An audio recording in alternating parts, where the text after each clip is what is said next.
What's good, everybody? How we doing?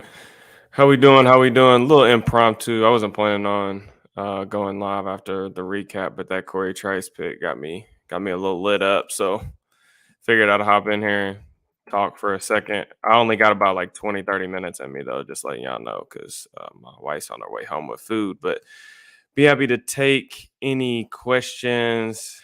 I'm just gonna really talk about the draft class, man. Uh, what a freaking haul! I am just over the moon. I'm excited about this class, man. Starting with getting, Nick Herbig, um, you know, unbelievable value. I feel like just fits with exactly what they needed. Getting a third edge rusher, being able to get somebody that could potentially also play off ball linebacker. The thing about her big man is his ability to just get out of his stance and fly up the field. I mean, he's a speed rusher through and through. Really excited about the potential of him, working with Highsmith and Watt, especially in, you know, obvious pass rushing situations. Herbig too, like that first step is sudden, it's explosive, but he also has a good set of like inside counters. Like I've seen him with an inside swim move, I've seen him with a spin move. So like he has a good pass rush plan and he knows how to set up tackles. I'm interested to see, how that length plays out. He's a historical outlier for, having such short arms and playing edge rusher, but he has plenty of experience playing edge in that Wisconsin front. Pro Football Focus, you just look at like some of his impactful plays behind the line of scrimmage. This dude lived behind the line of scrimmage. A lot of tackles for loss, a lot of production. Um, really good athlete. So, thing I want to say that like his 10-yard split, I think was in like the 90th percentile. I'm about to pull up mock draftable, but you can definitely tell it like just in short spurts, man. This dude gets where he needs to be going in a hurry. So excited about that, especially at 120. I thought he would be a potential, guy that they would look at 93, at 80. So the fact that they were able to get him at, 132, I guess, after the trade back, is really good value. Just going over his measurables, 6'2", 240, 159, 10-yard split. That was 88th percentile for 3-4 off outside linebackers. 25 reps on the bench. The length is going to be the concern. Only 31-inch arms. That's a 0 percentile for 3-4 outside linebackers. Just very unusual. We'll just call it that. I mean, there's just not a lot of guys or any guys really that are succeeding at that position with that type of frame. But, he's going to have to at least play the run well enough. I don't think that he's going to be at least the way that he plays, I'm hoping that he's not just a complete black hole over there and just a complete liability. I don't think he's going to be, but he's going to need to, at least be serviceable, because if you're going to be a true third edge guy and come in like when Watt or Highsmith need a breather, you can't be a tell for opposing offensive coordinators where they're like, all right, immediately see Herbig's in the game, we're running right at him because we know he can't set the edge. So that's kind of my thoughts on that.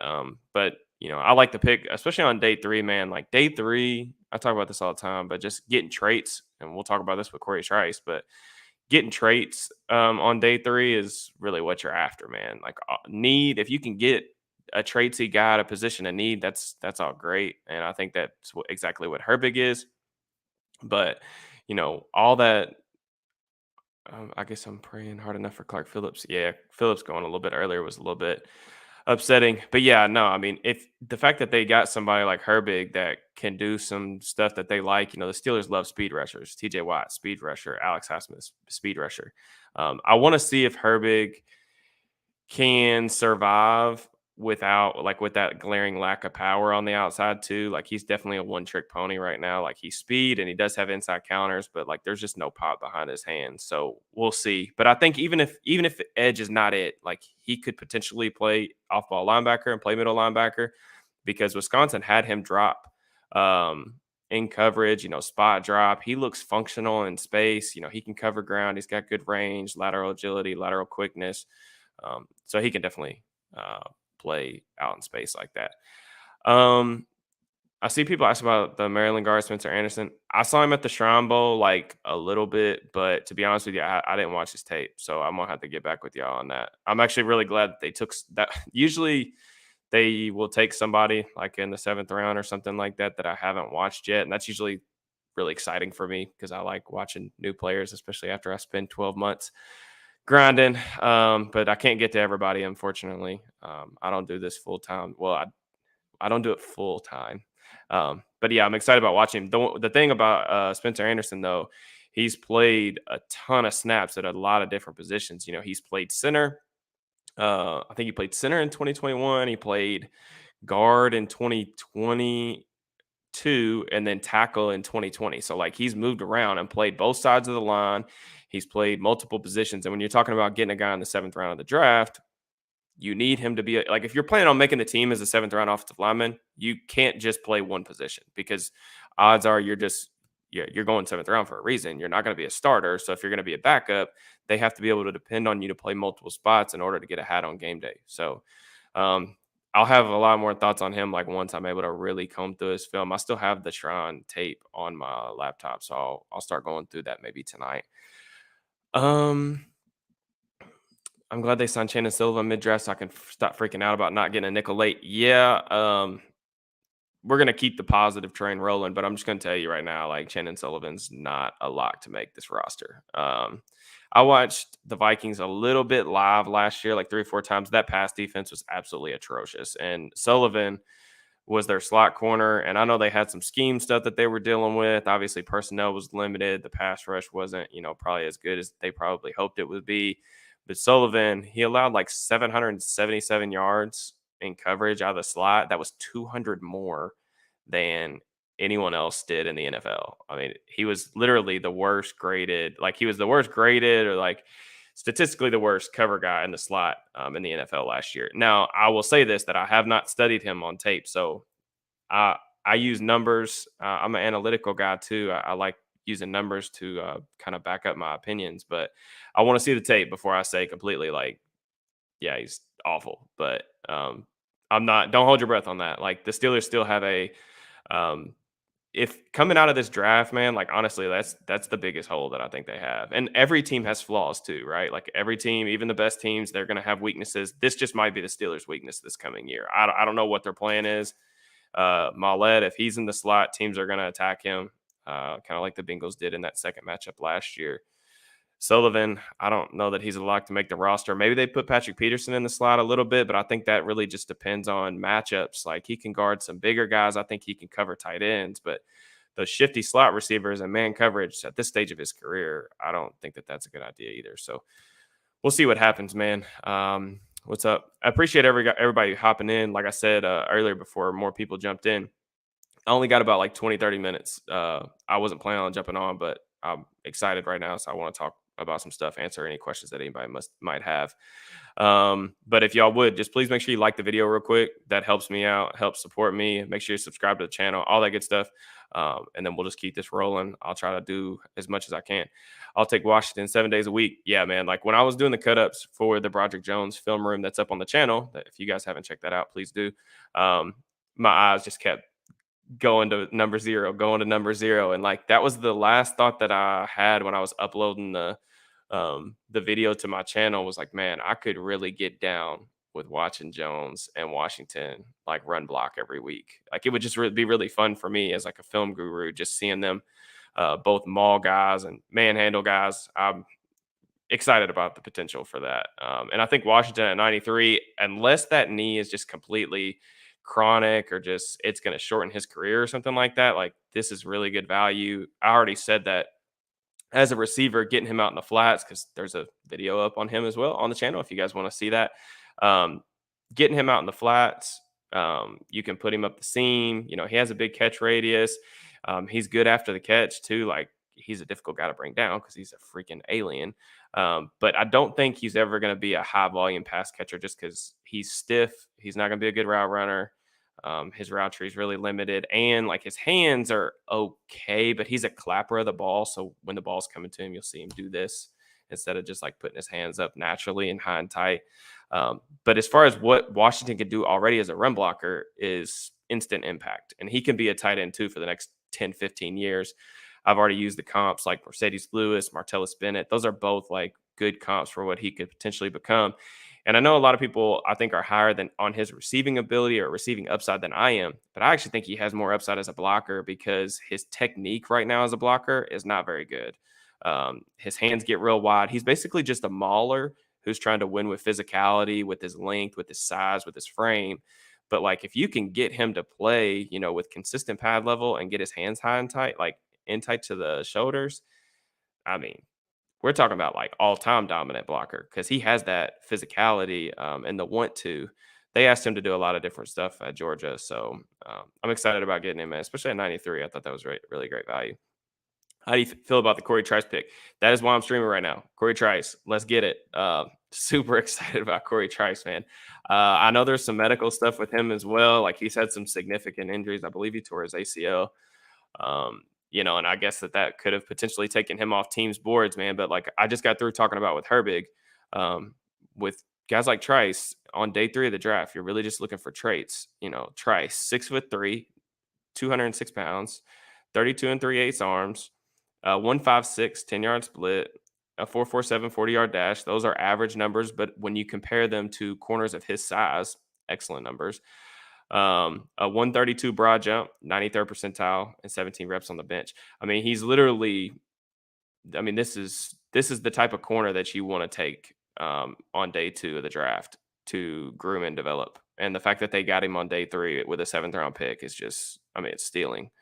But yeah, height 97th percentile, weight 92nd percentile. He's a former safety and he plays like it. He's physical. He will hit in zone coverage. I think he's pretty instinctual. I've seen a couple of his interceptions. The one against Maryland where he's like a cloud corner squatting in cover 2, ends up coming back and robbing a smash concept post or a smash concept corner route towards the sideline, gets underneath it.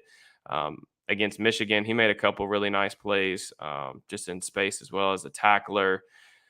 I know that Nick was really high on him as well. Trice was a guy that I had seen clips of, but I had a hard time finding film. So I ended up finding like 2, 3 games. I think 2, maybe 3 games. I think it was 3 games that I found film wise. But I really didn't get to him fully putting a grade on him until late in the process. But he ended up the number 93 player on my big board with a late 3rd, early 4th round grade. I think Nick Martin, my co-host for the draft pod, I think he was even a little bit higher on him as well. So the fact that, again, they got him here in the 7th round, incredible value.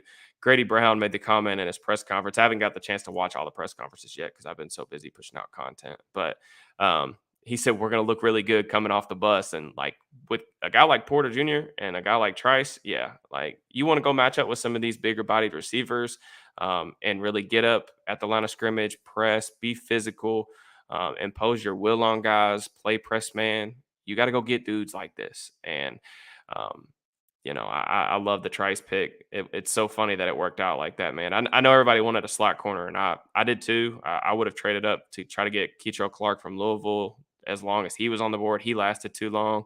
But having Trice fall to them in the 7th round, man, it's just stealing. I'll have a video up on him sometime in the next couple of days, man. It'll be up. I gotta, prioritize some stuff. I have to get some sleep. That's one of them. Favorite pick the Steelers made all weekend. Dude, I'm telling you, like if you guys, I know a lot of you guys have followed me for a long time and y'all know that I'm not the cheerleader type that just gets on Twitter and like says positive stuff to Steeler fans for like engagement. I'm honest. I say what I feel. If it's good, it's good. If it's bad, it's bad. A lot of times it's indifferent, like in between. I trust that you guys are like following me because y'all want like actual analysis and not cheerleading. So like I don't do that. So when I say that this draft was like an A plus and I love the draft, I really do mean that. I'm not telling you guys that so I can get more people in the stream or I get more followers on Twitter. I don't care about none of that. I mean, I'm glad that you guys are here, but that's not why I'm saying it. I'm genuinely excited about this class, dude. Like seriously, Broderick Jones. I think there's a notable floor there, and he's not necessarily a safe tackle prospect, but the upside there with his athletic tools, how good of a mover he is in space, how impactful he could be as a run blocker, the ceiling as a pass blocker with how light his feet are. Still really young, not pretty raw, not overly experienced, but I think the upside is there. This is a top 10 potential left tackle, a guy that the Steelers have not had at that position, and an athlete that they've never had at that position. So I'm excited about that. Joey Porter Jr., again, a lot of the same things I said about Trice, just in a more I guess an easier evaluation because we've seen Porter do it against top end competition, long press corner. Porter Jr., another guy who can really use his length. I mean, his length can be literally weaponized because he has that type of ability to take receivers completely out of the frame, out of the picture. If he can get his footwork right, I already did the YouTube video up on the channel on Porter Jr. If you guys want to see that, go look at it. But his footwork needs to be pretty much overhauled from the ground up. So if he can do that, um, you know, you're looking at a potential CB1 type of player because right now he's kind of just a mess at the line of scrimmage and he's just winning off athleticism. He's a good athlete. And obviously he's got that link to get away with it. But Keanu Benton, I kept saying all cycle, he's a Steeler. He just looks like a Steeler. How powerful his hands are. He's a really stout run defender. I think he has been improving as a pass rusher. You see him at the Senior Bowl, he flashed there. And then, I just got through talking about Herbig a second ago.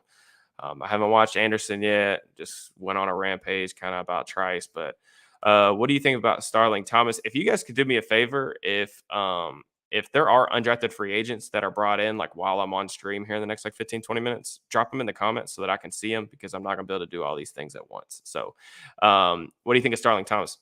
Bring me Starling Thomas because at the Shrine Bowl, he was another guy that really stood out. That dude can freaking fly. I heard, I'm pretty sure in the Athletics Feldman Freaks list, he might have been on there, or someone told me, or I saw something saying that he had like 24 miles per hour on the GPS, and he definitely looks like it on tape. I think I watched one game of tape from him after I saw him at the Shrine Bowl. That was really the only one that I could find, but he's played mostly outside though, and I think size is probably going to kick him inside. So it'll be interesting to see how that plays out. What undrafted free agents would you like them to sign? Keep an eye on Quindell Johnson from Memphis. I've heard the Steelers like him a good amount. I've already talked about him on the stream yesterday, but positional versatility. He's played both safety spots. He's played in the slot. So we just talked about how the Steelers don't really have a plan in the slot at the moment. Quindell Johnson could come in and potentially, be a factor there, or at least compete for the job in training camp. And 4-year starter. I've been told that he was absolutely the leader of that defense. Ball skills, 10 career picks, 4 phase special teams experience. He's 6 foot, 200 pounds, 4.53 40-yard dash. I can see why the Steelers like him. We'll see. I don't know if he was drafted or not. I turned the draft off the last couple picks, but yeah, if he lands at Pittsburgh, that would be a name that I really like. He was a guy that I was hit up about a couple days before the drafts, and I got that info saying that the Steelers were pretty high on him. But as with any undrafted free agents, the Steelers don't pay out a ton of money to those guys, like guaranteed money. They tend to stray away from doing that. So he could get a better offer elsewhere if he didn't get drafted. He's gone to the Lions. Starling Thomas. Okay. Yeah. Um, Let me see. Do you think we should bring in Ivan Pace Jr. as an undrafted free agent? I'm surprised he wasn't drafted. Yeah, Ivan Pace, man, he was a Draft Talk podcast guy. You guys probably heard me talk about him a couple times during the season. I love Ivan Pace, man. I love the way he plays. I love the way he blitzes, rushes the passer. He's just so small, and he's not like I think he, is an NFL athlete, but he's just not what the NFL typically looks for in that position, man. It's unfortunate. This is a guy that we're talking about as a true freshman. He was an inside linebacker. He played edge rusher in the middle of a game because they had a guy get hurt. He had 6 sacks against Akron as a freshman. And he was ultra productive before transferring to Cincinnati. He was productive last season too. He's awesome in the backfield. Would totally be down to sign him as an undrafted free agent. Do you think Gentry is going to be cut now that we have Muth and Darnell? I mean, he's going to compete with Connor Hayward. I like Hayward's versatility. I think he definitely has better hands, more potential as a pass catcher. I also think Hayward, if you guys followed me last cycle, I think Hayward's a fullback. I don't think he's a real tight end. I think he's like a fullback kind of move, big slot guy. he's definitely a unique type of build, but he's not an inline blocker. And the Steelers didn't even ask him to run inline blocking assignments. Like anytime he was in the game trying to block, it was pretty much just on split flow zone and him coming across and trying to just at the end of the season, he realized that he couldn't take those big edge rushers on one. So he just started cutting them, which was actually really good. It was effective too. So I like Hayward. I think he's got a good shot to make it over Gentry. Gentry's going to go to camp. It's not like they're going to cut him right now. So do you see Trice as a slot corner? No, he is a boundary corner, but that's okay because, like we talked about all weekend over here on this channel, on Twitter, whatever, the Steelers didn't have a future on the outside corner spots. I mean, you look at the guys that they have on the roster: Levi Wallace, Patrick Peterson. Levi Wallace, last year of his deal. Patrick Peterson, he's getting older. Maybe he splits out to some safety looks into the season next year. Who knows if he even plays another year? We'll see on that. James Pierre, 1-year deal, but we know that like he's an end of the depth chart type of guy with good special teams experience, but he's not a guy that they're even grooming for a starting role. So they didn't have any. Most NFL teams, like what they'll do with corners is like you'll see them take guys like Trice on day 2, day 3, and try to develop them for the future. Well, the Steelers haven't done that. They haven't invested in the position really at all. Like the last cornerback they took was what, Justin Lane in like 2019. I mean, have they even taken a corner in the past couple years? I don't even think they have. I mean, Trey Norwood, more safety type, but it's rare for a team just to not take a corner in the draft like multiple years in a row. And the Steelers are put in this position to where that's why I kept saying like even if I want them to double down regardless, but even if it's 2 boundary corners, I'm completely cool with it because you could potentially have 2 starting caliber. I definitely see Porter as a CB2 potential CB1 guy at the next level. If he hits his ceiling, and then I see Trice as a starting caliber player as well. Assuming the medicals and stuff, which I don't have access to that obviously, but assuming the medicals are good, having 2 big corners like that is going to be an asset. You can get a smaller, twitchier, faster guy, next year when Peterson and Wallace kind of bounce out of there. But what about KZ covering the slot? Man, he just hasn't done it in a long time. It's like 2018, 2019, I think was the last time he really covered in the slot. KZ's really good at playing top down. He's a ball hawk. He's a playmaker. He likes to take chances. He's a gambler. He's not necessarily the best man coverage guy. And if you want to run man coverage, especially on third down, not sure that's your best bet there. Imagine if Porter and Trice both hit. Yeah, levitating. I mean, absolutely levitating. Tanner Morgan, undrafted free agent signing. I'm assuming that's for the Steelers. I'm glad they didn't take a quarterback. I mean, there wasn't. I mean, I didn't want them to take one last year, but I could understand it more this year because there's a path to actually making the roster, I guess, as the third QB. But I'm not surprised that they took one. I'm trying to keep up on the comments here. How we feeling? Emotional roller coaster? Yeah, 100%, man. Like I said, this is very it's rare that that I'm this optimistic and this just over the moon about the Steelers draft haul. Pace signed with the Vikings. That's unfortunate. Hayward should take Watt's spot. Yeah, I mean, I think that's the plan. I mean, if I had to guess anyway, we'll see. I got a dip. Peace. Appreciate you, brother, for hopping in. We signed Jordan Bird. That's exactly why I watch you, because you don't come off as a cheerleader. You seem to give your opinion, not what others want to hear. Yeah, man, I'm genuine. Even if people disagree, and the reason why, not to get on too big of a rant on this stuff, but the reason why I'm not this type, and I have no problem with anybody who does get on there and cheer. I don't want to tell you guys how to be a fan. I don't want y'all to tell me how to be a fan. We all want to see the Steelers succeed. But it's just when I put this much work, when I watch.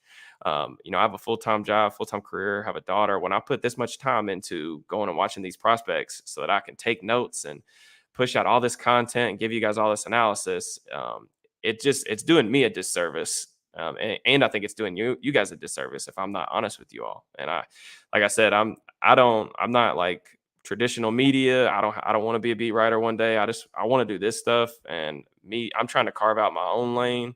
And I'm glad that you guys seem to, at least, some of you guys seem to enjoy this type of content. So I'm going to keep doing me, man. Even if it's unpopular or whatever, but, obviously it's nice. I know you guys are excited when I'm excited. So, yeah, I'm really happy about it. So we'll just keep on moving, keep on chucking. I'm excited to get to the film. even more so on some of these guys that I haven't got the chance to watch as much of. I hope we get some intriguing free agents. Yeah, Andre Carter. I see y'all keep putting this in the chat. Yeah, first round mock drafts this time last year, right? I will be honest with you. Never really saw a first round caliber player in Andre Carter. Obviously, it just didn't work out that way. But I will say this about him. When I watched him this year, he faced a lot of double teams. It did seem like teams are definitely focusing in on him. So that could have been something to do with his tape as well. I'll be honest, I watched like a game and a half of his tape, but I didn't really like him over the summer either. But I watched a game and a half of his tape this year and was like, he's not going to make my top 100. I don't think he's really somebody that I would really need to spend a ton of time on. So I just didn't spend a ton of time on him. If he gets picked up by the Steelers, I'll watch even more and I'll give you guys some more in depth takes on him. But um, oh boy, she's looking at. Hey, don't let me get y'all in trouble, man. Like I said, I'm not gonna be on here too much longer anyway. But I did want to hop on here because I know a lot of you guys were hitting me up saying like stream, and I wanted to get on and give my thoughts. But um, Steelers will be on the same level with the Bills and the Bengals. I don't know about all that, but I can tell you right now, I think they closed the gap. Heading into the draft, man, I absolutely did not uh, think that I would be talking about the Steelers as a like. I think 9-10 wins is the floor for this team. Like, I mean, I guess things could go off the rails. I'm not a believer in Matt Canada. If you guys follow me on Twitter, y'all know that. We'll see what Kenny Pickett's second year looks like. I think Pickett can be a quality starting quarterback with the right environment. I hope that the Steelers have that now for him. I think the offensive line is going to be much improved. Sam Malo's an impact, kind of player. A nice guard addition, certainly more consistent than a guy like Kevin Dotson is. They've got the weapons. I already mentioned that. Allen Robinson, when I watched his film, I was excited about what I saw from him because I thought that he was cooked, and I don't think he's cooked. And if he's your number 4 option, I mean, shoot, man, come on now. That's pretty awesome. Definitely looking forward to the film review. Yeah, just for everybody in here, and we'll repeat it one more time. Just please make sure you like the video. Make sure y'all subscribe to the channel. All the draft videos are all on the channel. Like, there's already multiple ones of those up. If y'all haven't seen them already, Broderick Jones is up. Darnell Washington from pre-draft is still up. I put up a Nick Herbig video in between picks today, so that one's up. You guys can go watch that one. I broke down his game a bit against Michigan State. And then, yeah, I'm going to get to the Trice film review. I may even do that one next because honestly, I'm really excited. Benton to me, and like I know some people have asked me why I haven't done Benton yet. For one, I only have so much time, but Benton to me is like he's the high floor player of this class. Like, I think he's going to be a good player and a starting caliber player. I don't know that I see like substantial upside with him, but I love the fit for the Steelers. I mean, the scheme fit is fantastic, and he's going to be a good player for them. I personally would like to see him play more 3 tech. I know they said they're going to start him at nose, but I just think that he plays so high, and those double teams are going to be tough for him to overcome with his pad level. But we'll see. I don't know. I'm interested to see how it plays out. I'm excited for the Spencer Anderson video. Yeah, I am too. Like I said earlier, he was the guy. Normally there's a guy that they'll take that I haven't actually watched, despite me watching well over 100 players. So I'm excited to see him. My only exposure to him was at the Shrine Bowl. So I don't really have a firm take aside from the versatility. And I know he has like a 9.37 RAS, which is really nice. We knew that the Steelers were interested in center capable prospects, right? And that's what they did. So what draft pick do you think will be the biggest contributor year one? Oh, man. I think all of the top 4 guys could contribute year one, even maybe Herbig as well. They're gonna have a hard time, I think, keeping Joey Porter Jr. on the bench for very long. I mean, I think he's gonna play early. Even more. I mean, I don't know. The guys in front of Porter, like I trust Levi Wallace, and I know Patrick Peterson's been around for a long time. I just think it's gonna be good for him just get in and play. He needs technical refinement with his footwork, but you're only going to get there by playing, man, and working through your issues. So I'm interested to see what's up with that. But yeah, we'll see if Jones starts year one. I mean, he's definitely going to be given the chance to beat out Dan Moore. It's just, I think he's, like I highlighted in the video, I think there's some pass protection stuff that he's going to really have to work through, um, that could struggle. So, do you think this draft or last year's draft? I mean, you kind of have to say last year's draft just because of the quarterback, right? Like, you guys that have followed me for a long time, y'all know like how I view that position. The quarterback position is the most important position in sports, period. I mean, that's not a hot take. We know how this is. The best quarterbacks raise the floor, but also the ceiling of your team. So the consistent teams, if you just look at the organizations that have consistently won over the past 20 years, who have they had at quarterback? They've been the Tom Brady's, the Big Bens, the Aaron Rodgers, the Peyton Mannings, the guys like that. Like, so Pickett and what he ends up being down the road, I mean, he is the most pivotal part to this whole puzzle. I mean, the Steelers could absolutely knock this draft out of the park, but if Pickett doesn't take a significant step forward next year, then the ceiling's capped on what they could potentially be. Now, if you get now, this is like best case scenario, you get some contributions from this class early on, and then Pickett takes a significant leap next year, Steelers gonna be damn good, man.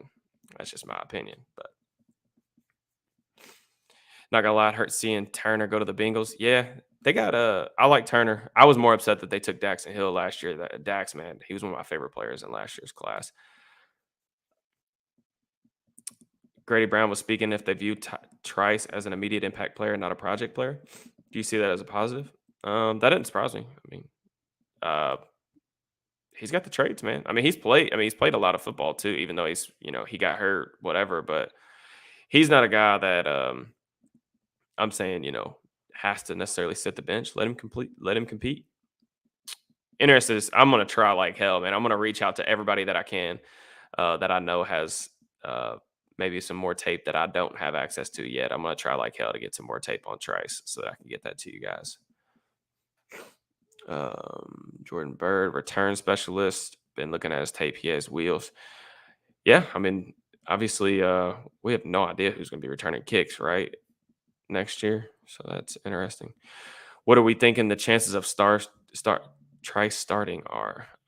Year one, I mean, I don't know. I'd probably put them pretty low just because corners have a really rough transition to the league in general. It's tough. And then, being in the seventh round, it's difficult. But yeah, absolutely.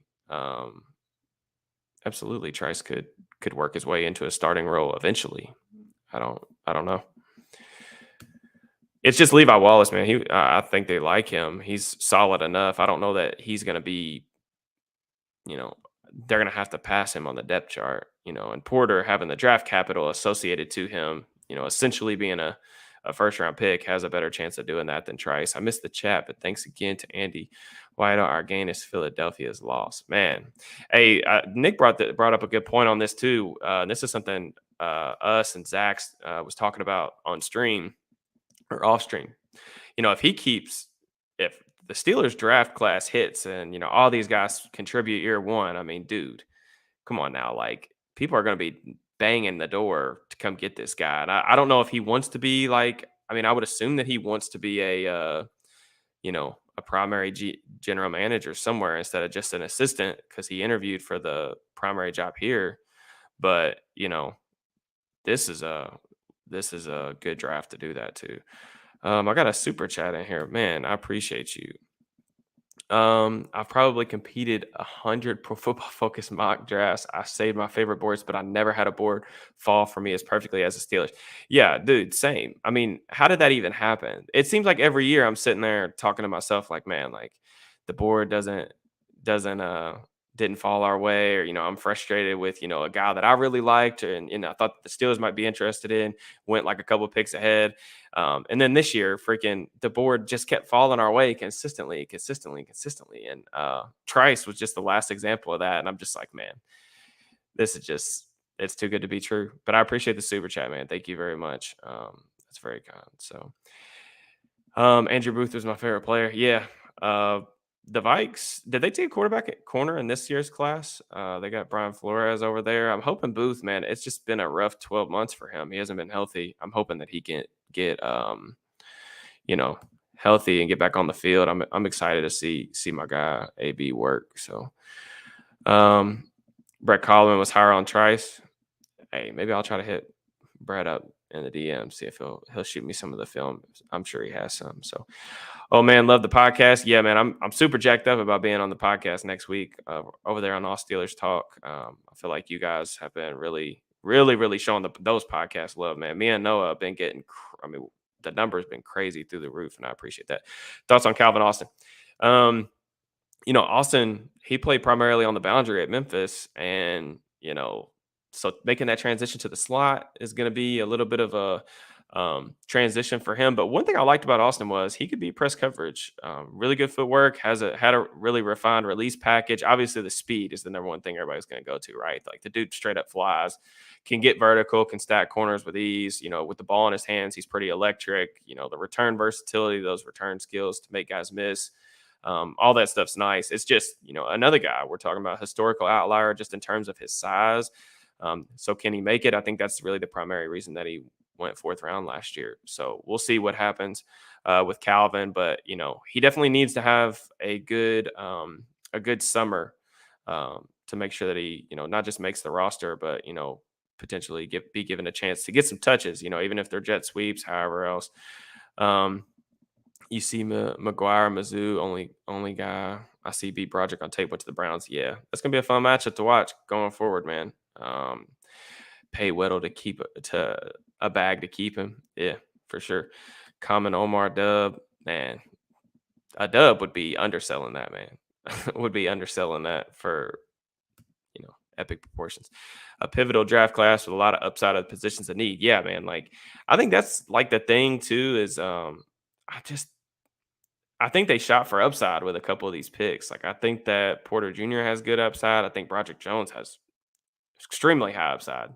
I even think Corey Trice, like I said, man, like so much upside for especially where he went. So, um, yeah, and they nailed the positions in need. Like I said, aside from coming out of this draft without a slot corner, with how many slot capable corners were in this class, that I digged a little bit. I was a little bit surprised that happened, but the only way that they were going to be able to do all this was just acquire more picks, and this didn't happen. I really thought that they would try to maybe deal Kevin Dotson for a day 3 pick to get back in there, so that they didn't have to wait from like 132 to 241 without a pick. But Austin's super underrated. We'll see, man. I hope so. He was having a good camp when I was there at training camp last year with the Fan Nation SI. Man, he had a good couple days. I mean, guys were not checking him. I'll tell you that.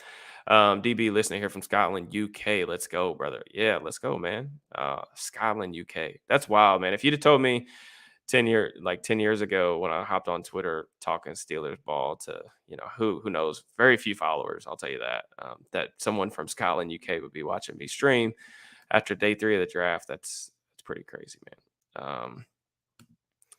Enjoyed the draft. My brother, a Commanders fan, was so bad we kept drafting the players they wanted. Yeah, it's so funny. So like a couple of my employees kept texting me and was like, dude, what are y'all like? How are y'all doing this? Like, how are y'all pulling this off? One of my employees is a Bengals fan, and he kept telling me, he said he would text me after every day. He goes, y'all were the winner of that night. Y'all were the winner of that night. Y'all were the winner of that night. And it was making him so mad. So it was funny. It's nice too, because it seems like I don't really care about like what the consensus media or the big media thinks about the Steelers draft class, just because I'm going to formulate my own opinions. But it's kind of interesting how like everyone loves the Steelers draft class, and I can't remember a time where that's been the case, and at least in the past several years, 8 to 10 years. Surprised that no wide receiver? I am not. Not after I saw what I saw with Allen Robinson, man.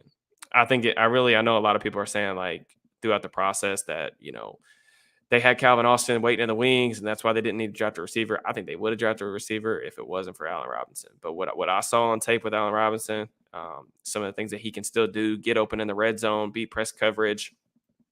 He's very quarterback friendly, especially against zone. Knows how to find the open void. I think he's going to be a help to Pickett in that regard, especially on third downs in the red zone. Man, the Steelers have really struggled in the red zone. Having jump ball guys or goal line guys like Pickens and Robinson, man, should really help them out. So I'm excited about that, especially as the fourth option, man. Like even if he's only here a year, it's a good little stopgap. I like it a lot. Chances on getting Buda Baker, man, you can only pay so many guys, man. If they're gonna shell out for another big money contract, I think it's gonna be Highsmith. Number one undrafted free agents you want? I'd like to see Quindell Johnson.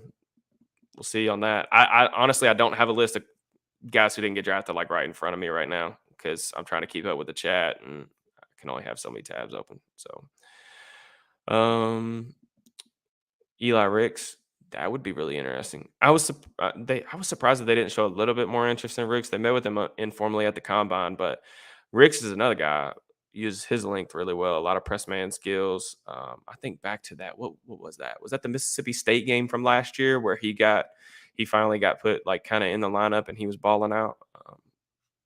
Ricks was a big time player at LSU before he transferred too. So, do you see all the drafted players making the team? I mean, I think the top five guys are locks, 100%. We'll see on Trice and Spencer Anderson. I would be surprised if Trice didn't make it just based on what I've seen on his film and what I know the roster looks like at cornerback, especially for the future. I would be very surprised if he didn't make the roster. Spencer Anderson, I really need to watch him to get an idea. The Steelers do have some interior offensive linemen already on the roster, but I think his versatility helps. Like I said earlier, playing multiple positions really helps you make a roster, especially if you're a seventh round offensive lineman. So I think they plan to trade down, but Porter Jr. Yeah, that's what we said when we were streaming before the day 2 of the draft on here. I kept saying, I'm like, man, I don't know if I'd trade down with Porter Jr. there. I just and Brian Branch too, same scenario. I really don't think I would have traded down unless like somebody was willing to say like, hey, we'll give you like next year's first round pick.